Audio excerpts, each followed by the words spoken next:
એક મહત્વનો કેસ, ડૉક્ટરને આપણે ભગવાનનું સ્વરૂપ માનીએ છીએ, પરંતુ આજકાલના જે ડૉક્ટરો છે એ ભગવાન નથી બનવું, એમને લફંગાઓ બનવામાં વધારે ઈચ્છા છે. બાપના પૈસા બહુ હોય, બાપે બહુ રૂપિયા આપ્યા હોય અને 8-10 લાખ રૂપિયા ભરીને ભણવા મૂક્યા હોય, એટલા માટે થઈને રેગિંગ પણ કરવું એમને નોર્મલ લાગે છે.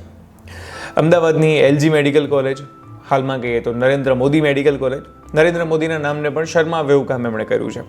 4 વ્યક્તિઓ છે, 4 આમ તો લુચ્ચાઓ કહી શકાય, લફંગાઓ કહી શકાય.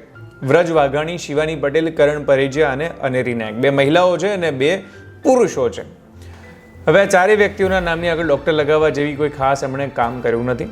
આ 4 લોકો ઉપર જે છે રેગિંગનો આરોપ લાગ્યો છે અને રેગિંગ બદલ આ 4 જે ડૉક્ટર છે એમને સસ્પેન્ડ કરવામાં આવ્યા છે.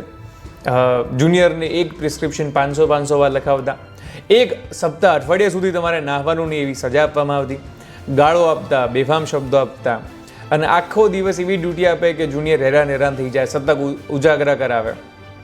પરિણામે આ ઘટના સામે આવી છે. એમની સામે ફરિયાદ થઈ અને શરૂઆતમાં એવા પ્રયત્નો પણ થયા કે આ કિસ્સો દબાવી દેવામાં આવે, પરંતુ છેવટે આ કિસ્સો દબાયો નહીં, સામે આવ્યો છે. વ્રજ વાઘાણી અને શિવાની પટેલને 2 વર્ષ અને 1 વર્ષ માટે, જ્યારે કરણ અને અનેરીને 25 દિવસ માટે સસ્પેન્ડ કરવામાં આવ્યા છે. આવા લુખ્ખા તત્વોને ડૉક્ટરના સર્ટિફિકેટ કોણ આપે છે મને નથી સમજાતું. અને કદાચ બાપના રૂપિયા વધારે હોય અને દાદાગીરી જ કરવી હોય તો ખુલ્લેઆમ દાદાગીરી કરવી જોઈએ, આવી રીતે બીજા કોઈને હેરાન ના કરવા જોઈએ. ડૉક્ટરે તો ખાસ સમજવું જોઈએ કે માનસિક પરિસ્થિતિ લોકોની શું હોય છે.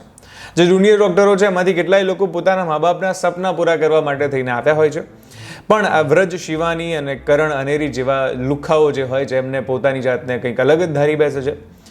પોતાના રૂપિયા એમને એટલા ભારે લાગે છે કે એમનાથી એ કંઈ પણ ખરીદી શકશે, રેગિંગ જેવો કિસ્સો પણ દબાવી દેશે. પણ અહીંયા બધું વેચાતું નથી મળતું. ચોક્કસથી બધાની બોલીઓ લાગતી હશે, પરંતુ બધું નથી વેચાતું. એટલા માટે આવા જે લફંગા લોકો છે એ લોકોએ સમજવું જોઈએ કે આપણે ત્યાં કાયદાનું શાસન છે, તમે કોઈને પણ આવી રીતે કોઈનું પણ શોષણ ન કરી શકો.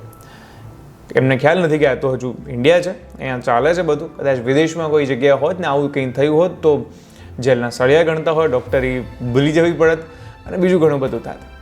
એટલા માટે થઈને તમારી આજુબાજુમાં તમને ક્યાંય જો રેગિંગ દેખાય તો એનો વિરોધ કરો. જે ખોટું થઈ રહ્યું છે એ ખોટું છે, એનો વિરોધ કરવો જ જોઈએ. જો આજે નહીં વિરોધ કરો તો પછી કાલે તમારી જોડે કોઈ જાતની હિંમત નહીં રહે. એટલા માટે તેને વિરોધ કરવો જરૂરી છે. ખોટું ક્યારેય સહન ન કરવું જોઈએ.